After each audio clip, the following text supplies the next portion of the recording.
Chapter 12 Lavender.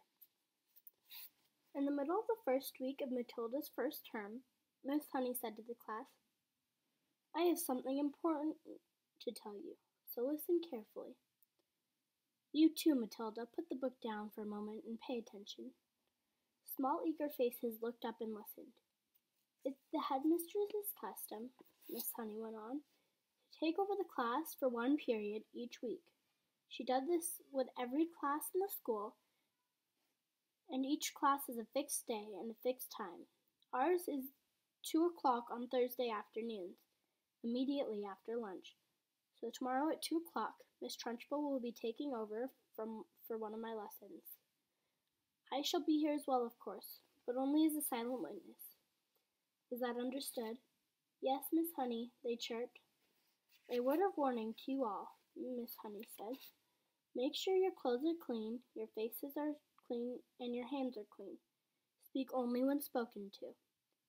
When she asks you a question, stand up once before you answer it. Never argue with her, never answer back, never try to be funny. If you do, it will make her angry. When the headmistress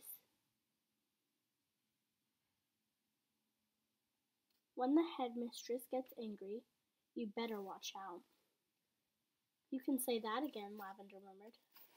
"I am quite sure," Miss Honey said, "that she would be testing you on what you are meant to have learned this week, which is your 2 times table.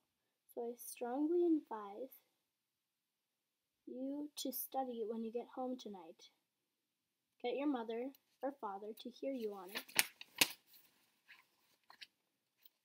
"What else will she test us on?" someone else asked Miss Honey. "Spelling," Miss Honey said. "Try to remember everything you have learned in these last few days. And one more thing. A jug of water and a glass must always be on the table here when the headmistress comes in. She never does a lesson without that. Now who will be responsible for seeing that it is there?" "I will," Lavender said at once. "Very well, Lavender," Miss Honey said. "It will be your job to go to the kitchen and get the jug and fill it with water, and put it on the table here with a clean, empty glass just before the lesson starts." "What if the jug's not in the kitchen?" Lavender asked. "There are a dozen headmistress's jugs and glasses in the kitchen," Miss Honey said. "They are used all over the school." "I won't forget," Lavender said. "I promise I won't." Already Lavender's scheming mind was going over the possibilities that the water jug job had opened up for her. She longed to do something truly heroic. She admired the older girl, Hortensia, to distraction for her daring deeds. She had performed in the school. She admired the older girl, Hortensia, to a distraction for the daring deeds she had performed in the school. She also admired Matilda, who had sworn her to secrecy about the parent job she had brought home. Also, the great hair oil switch which had bleached her father's hair. It was her turn now to become a hero for the school, and then she came up with the brilliant plot. If only she could come up with a brilliant plot. On the way home from school that afternoon, she began to mull over various possibilities, when the last germ of a brilliant idea hit her. She began to expand on it and lay her palms with the same care of Duke Wellington had done before the Battle of Waterloo. Admittedly, the enemy on this occasion was not Napoleon, but you would never have got anyone at Cruncham Hall to admit the headmistress was a less formidable foe than the famous Frenchman. The great skill would have to be exercised, Lavender told herself, and great secrecy observed, if she was to come out and exploit alive. There was a muddy pond at the bottom of Lavender's garden, and this was the home of a colony of newts. Newts, although fairly common in English ponds, is not often seen by ordinary people because they're shy and a murky creature. It is an incredibly ugly, gruesome-looking animal, and like rather like a baby crocodile, but with a shorter head. It's quite harmless, but doesn't look like it. It's about 6 inches long and very slimy, with greenish-gray skin on the top of it and orange-colored belly underneath. In fact, it's an amphibian, which can live in or out of water.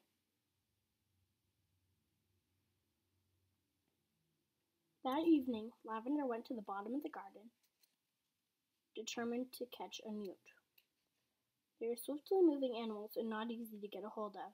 She lay on the bank in a long time waiting. Patiently, she spotted a whopper. Then, using her school hat as a net, she swooped in and caught it. She lined her pencil box with pondweed, ready to receive the creature.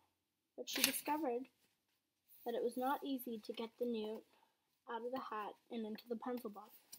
It wriggled and squirmed like quicksilver, and apart from that, the box was only just long enough to take it.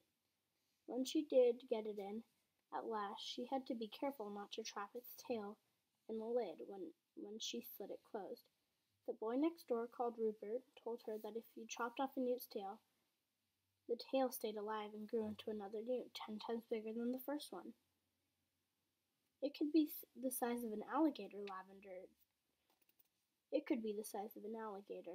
Lavender didn't quite believe that, but she was not prepared to risk it happening. Eventually, she managed to slide the lid off the pencil box right home, and the newt was hers. Then, on the second thoughts, she opened the lid just the tiniest fraction so that the creature could breathe. The next day, she carried her secret weapon to school in her satchel. She was tingling with excitement, but longing to tell Matilda about her plan of battle. In fact, she wanted to tell the whole class, but she finally decided to tell nobody. It was better that way, when no one could even put her under the most severe torture. They would be able to name her as the culprit. At lunchtime came. Today it was sausages and baked beans, Lavender's favorite, but she couldn't eat.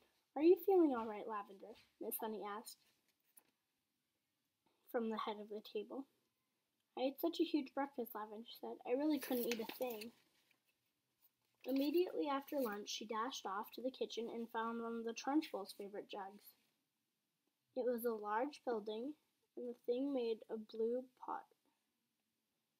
It was a large, bulging thing made of blue glazed pottery.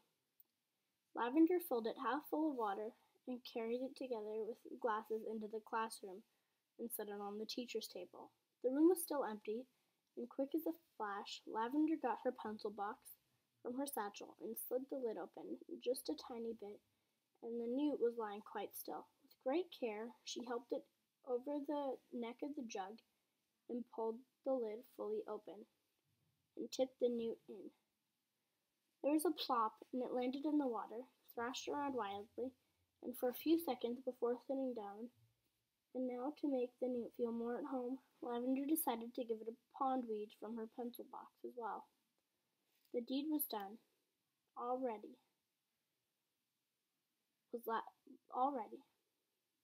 Lavender put her pencils back into the rather damp pencil box and returned it into its correct place in her own desk. And then she went out and joined the others in the playground until the time for the lessons to begin.